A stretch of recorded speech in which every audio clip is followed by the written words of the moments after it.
এই যে বিয়ের পাত্রী, ওইদিকে কই যান?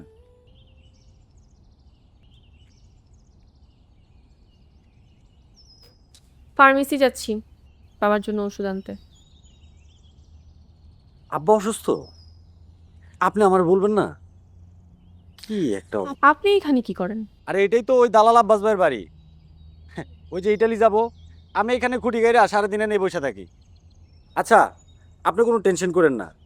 আব্বা অসুস্থ, আমরা ফার্মেসি থেকে ওষুধ নিয়ে আসবো। আর হ্যাঁ, এত টেনশন করেন না, বুঝছেন? চলেন একটা কাজ করি, দুইজনে মিলা একসাথে ইটালি জায়গা। আব্বাস ভাই সাইজে ছোটো, তাই কামে বড়, বুঝছেন? বিয়ে শাদী পরেও করতে পারবেন, জীবনে টাকা পয়সার দরকার আছে। আর একবার ইটালি ঢুকে গেলে আমরা কিন্তু সাহেব হয়ে যাব।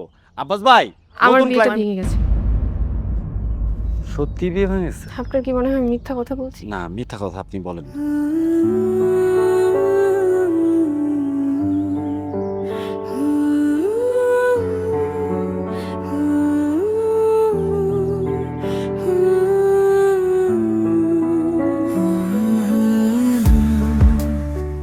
আনিস সাহেব, এইবার নাম ডাকাটা ঠিক আছে?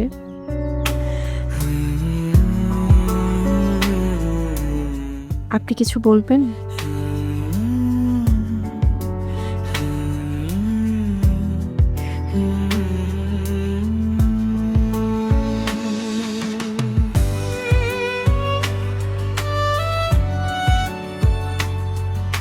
এই কেনা? আমি আনিস, ওই আব্বাস ভাইয়ের কাছে ইটালি যাওয়ার জন্য টাকা দিছিলাম 3 লাখ অ্যাডভান্স।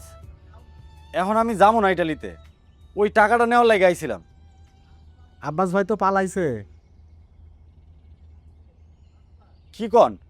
হ্যাঁ, আমার কথা কিছু কইছে? আমার টাকাটা দিয়ে গেছে? না দেয় নাই।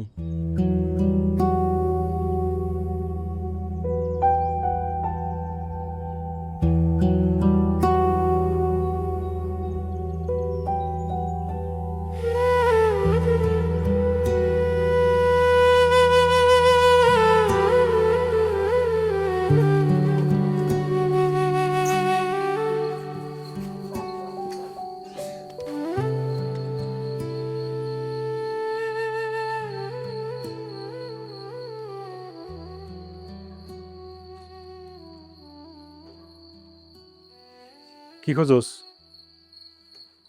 আব্বা, কি হয়েছে? আমারে তুমি মাফ করে দাও আব্বা। কি হয়েছে তোর? আমি অনেক বড় ভুল করে লাইছি। আরে কি ভুল করছোস? আমি অনেক বড় ভুল করে লাইছি আব্বা। তুমি আমার এই ভুল থেকে বের করো।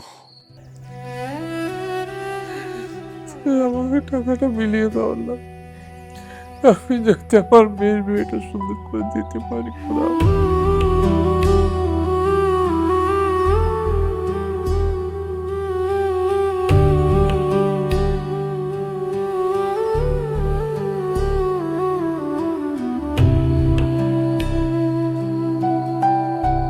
তুই তো আমার বাপ মনে করস না, কিন্তু আমি তোর বাপ হই।